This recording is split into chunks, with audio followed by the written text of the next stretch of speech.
Rinnova in me uno spirito santo. Il feretro portato a spalla dai colleghi del SACF, il picchetto militare sulla scalinata della chiesa di Santa Giustina per gli onori a Sergio Francese. Auronzo di Cadore in lutto per l'ultimo saluto all'appuntato scelto della Guardia di Finanza morto sabato mattina durante una esercitazione sulle 3 cime di Lavaredo.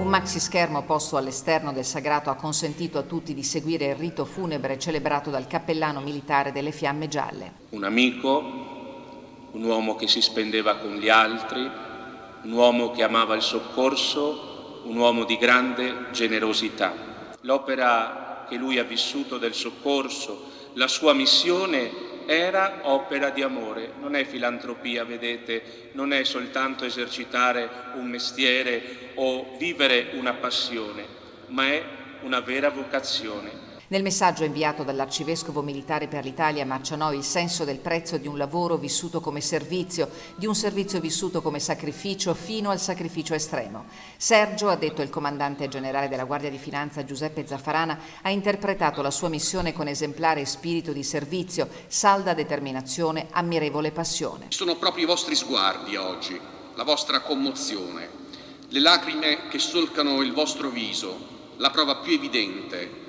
la testimonianza più tangibile, la dimostrazione più vera di come Sergio fosse entrato nel cuore di tutti.